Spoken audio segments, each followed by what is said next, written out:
कवि नारायण अग्रवाल। कवि नारायण, हाँ जी, कवि नारायण अग्रवाल जी। कवि नारायण जी, आज के बारे में अनूप जलोटा जी गुरु और सुमित जी शिष्य, एक गुरु भारत में ये गुरु परंपरा चली आ रही है, उसके बारे में बताइए। गुरुर् ब्रह्मा गुरुर् विष्णु गुरुर्देव महेश्वरा। तो ये गुरु शिष्य की परंपरा तो हमारी गुरुकुल प्रणाली से चली आ रही है। हमारी सनातन प्रणाली है ना, वहाँ से जो गुरु शिष्य की परंपरा थी उसका स्वरूप अलग था। तब जो है वन उपवन में झोपड़ी हुआ करती थी, वहाँ गुरु जी रहा करते थे, शिष्य उनकी सेवा करते थे, शिष्य उनके पास रहते थे।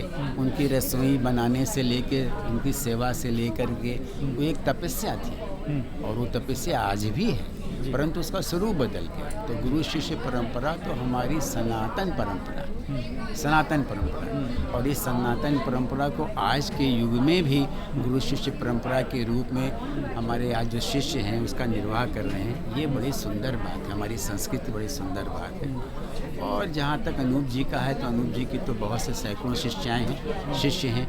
सब लोगों ने उनको गुरु माना है, और मानने के साथ साथ उनसे शिक्षा ग्रहण किया है। अनूप जी के घर में जब भी यहाँ रहते हैं उनकी क्लासेस लगती हैं, उनकी कक्षाएं लगती हैं। गुरु के स्वरूप में गुरु पूर्णिमा में उनकी शिष्याएं और शिष्य उनका जो है चरण छूकर आशीर्वाद लेते हैं। ये परंपरा चली आ रही है। और हमारे शास्त्रीय संगीत में, चूँकि मैं शास्त्रीय संगीत से भी जुड़ा हूँ, और मेरे सहस्त्रों हज़ारों भक्ति पद हैं जिनको सभी ने गाया है, पंडित भीमसेन जोशी से लेके पंडित जसराज जी, इवन अनूप जी भी कम से कम सैकड़ों पदों को गा चुके हैं। तो हम ये बात है कि जब मैं जाता हूँ तो मैं देखता हूँ कि गुरु शिष्य परंपरा में उनके जा रहे अनुमोदन कर रहे हैं और उसको मान रहे हैं, तो ये बड़ी अच्छी बात है। और सुमित जो है, ये सुमित जो है वो, अब सुमित जी से नहीं कहा कि बहुत छोटे हैं, इसलिए जी नहीं निकला, आप ध्यान न दीजिएगा। तो सुमित जो है बहुत, जैसा कि मालूम है सभी को, और हम कम से कम सुमित से कम 25-30 साल से मिलते आ रहे हैं। अच्छा। जब बहुत छोटे थे अनूप जी के यहाँ आते थे, तब से मैं मिलता रहा हूँ, और बहुत आशीर्वाद है। और बहुत अच्छे गायक के रूप में आज उन्होंने अपनी जगह बनाई है। जो नई पीढ़ी है उसमें उनका बहुत अच्छा स्थान है, और बहुत ब्राइट स्थान है, उज्ज्वल स्थान है। और आगे वो तरक्की करेंगे, उन्नत करेंगे, और अपने गायन से जो है पूरे विश्व में लोगों को सुख बांटेंगे, शांति बांटेंगे, आनंद देंगे। यही मेरा आशीर्वाद है।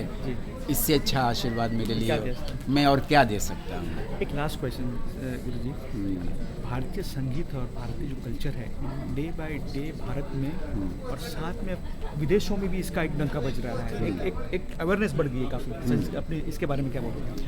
अरे ये भारतीय शास्त्रीय संगीत, भारतीय शास्त्रीय नृत्य, भारतीय परंपरा, योग पूरे विश्व में आज पूरा योग है।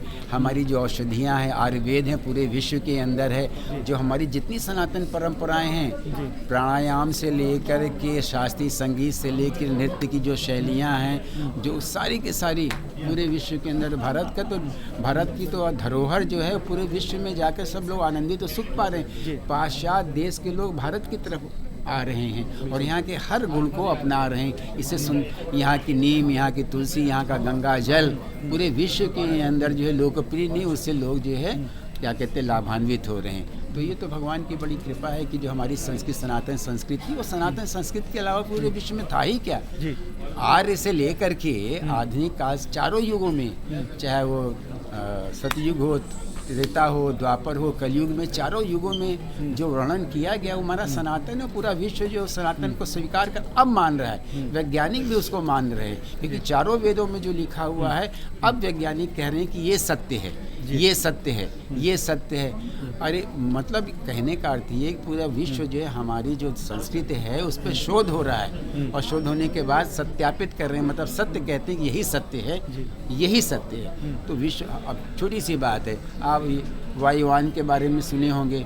आज तो कुछ भी रिमोट कंट्रोल से चलने वाले, हमारे यहाँ तो कहते थे उड़न तस्तरी, वो क्या थी, ये क्या विज्ञान था, हमारे पास विज्ञान था।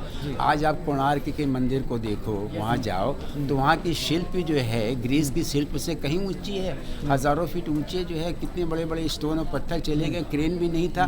तो ये अद्भुत है, हमारा देश अद्भुत है, हमारी संस्कृति अद्भुत है, हमारा सनातन अद्भुत है, और पूरा विश्व उसको स्वीकार कर रहा है। और यही पूरे विश्व को जो है एक मार्ग देगा, एक दिशा देगा और जीवन देगा। ये पूरा विश्वास हमारे साथ है। और नई पीढ़ियों को सबसे बड़ी बात नई पीढ़ी स्वीकार करने लगे।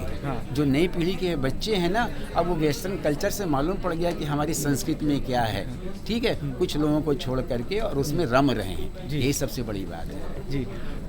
कलयुग में नाम स्मरण का बहुत महत्व है गुरु जी, इसके बारे में क्या बताइए? नाम स्मरण एक जो है, हरे नाम हरे नाम हरे नाम केवलम, नास्त्यो नास्त्यो नास्त्यो गतिरंत था। अर्थात हरि के नाम कुछ है ही नहीं संसार में। हरि, नारायण और विष्णु, भगवान श्री कृष्ण, भगवान श्री राम के जो मेरे 10 अवतार, उसके अलावा कुछ है ही नहीं है। आपके पास कुछ ना हो, सिर्फ एक महामंत्र का जाप करें, हरे कृष्ण कृष्ण कृष्ण हरे हरे, हरे राम राम राम हरे हरे।